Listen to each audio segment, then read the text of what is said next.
morning. Today is Monday, April 9th. I'm joined by Takai-san from Vietnam and Unno-san from Shibaura. And today we are going to recap and capture the essence of a presentation by Jeremy Rifkin, the new technology and the future of Japan. We're going to look where we left off and hopefully catch some more ground in the video. So basically, Jeremy, maybe I should make this full. 1 second. Yeah, thanks. This is better for me. Yep, okay.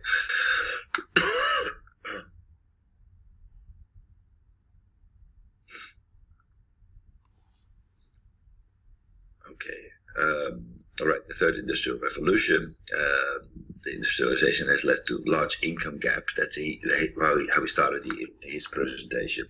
Large income gaps. 50% of the world population has increased in wealth. 40% is still living under $2 a day, and there is a very small group who have become extremely wealthy. So it has led to people to actually get wealthier, but there is also a lot of still a group that needs to catch up, and there is a very big income disparity.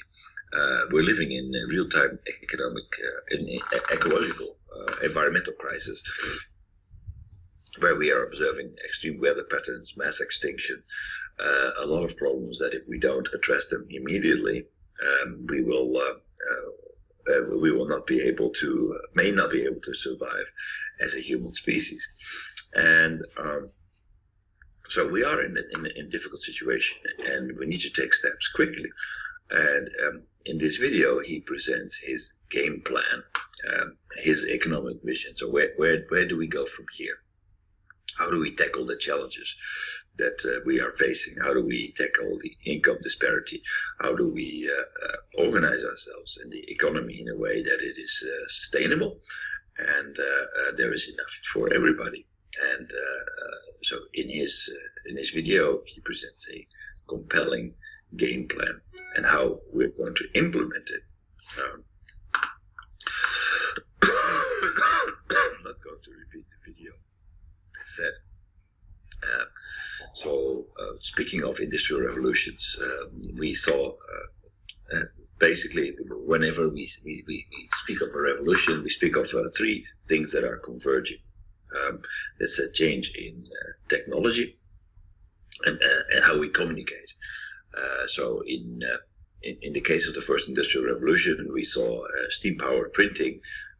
Then we saw a way that we are going to power that, and that was with the steam engine, and it was powered by coal. Coal was the fuel that drove the first industrial revolution. And then we saw new modes of transportation. How are we going to move the economy? And this was done by putting the steam engine on rails, by putting the steam engine inside of ships. So we had a new way to communicate, to manage, to move, and to power the economy. And this was the basis of all kinds of other innovations. Then the second industrial revolution, and then this was a revolution that was mainly driven from the UK. Then the second industrial revolution, it was also the same principle, new technology. That was the combustion engine that made our cars, our trucks, our ships were powered by the combustion engine. The new communication technology, the way that we communicated was via telephone, radio, television, and it was all fueled by oil. We are still in the second industrial revolution era. We are at the tail of it, is what Rifkin claims. We are now heading for the third industrial revolution. And he's basing himself on necessity and on what he observes. So we've already seen that through the Industrial Revolution, we saw the GDP per capita rise globally.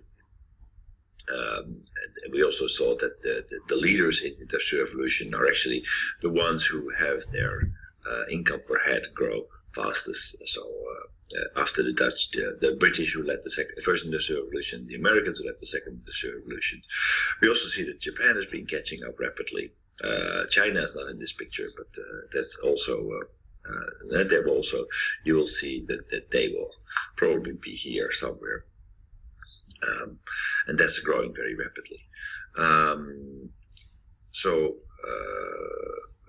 In economic history, we can see unprecedented and dramatic upturn in global standards of living that was initially catalyzed by the first Industrial Revolution, magnified by the second Industrial Revolution, and further heightened in the recent age of information technology. So with IoT, AI, biotech, etc., we must be heading for a new period of rising productivity, economic growth, and prosperity. Productivity, we saw that, and we talked about that. And actually, when I was starting on my computer this day, I kind of got the idea that why we have so much difficulty with productivity discussion with the risk of going into detail too much and recapping the conversation too much. But what we see here is that productivity, first the productivity gap was rising, but the income, the real median family income was not rising so much. It has to do with more money going as a reward for capital. So the profit for the investor.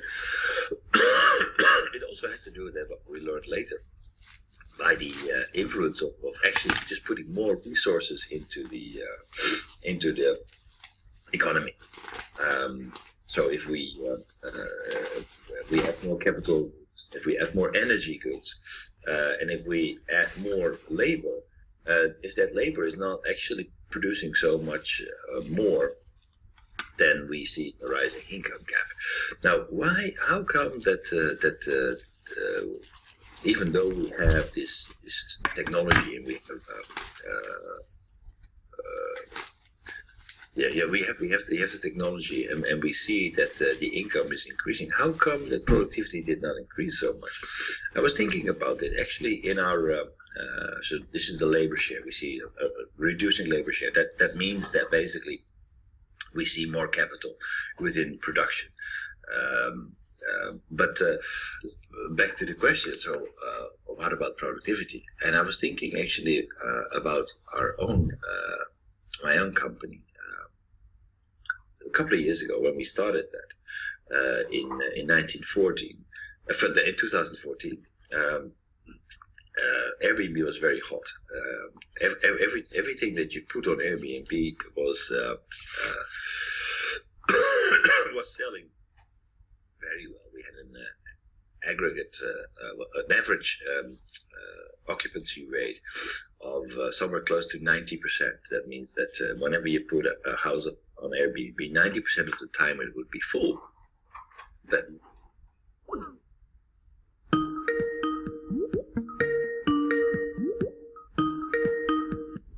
Yasser was doing it by himself. His added value would be pretty high, because if he would, let's say, rent something for 10 man yen, and he would actually make maybe Yoju man yen as a revenue, then his added value, his productivity basically was about sanjuman per house per month, which is very high.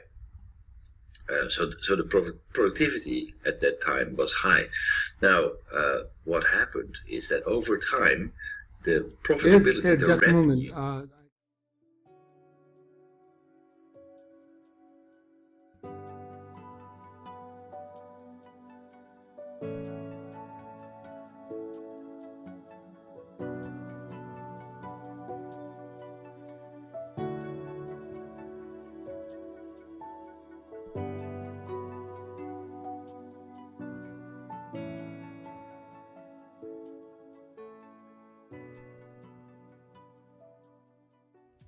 はい、皆さんこんにちは、Unnoです。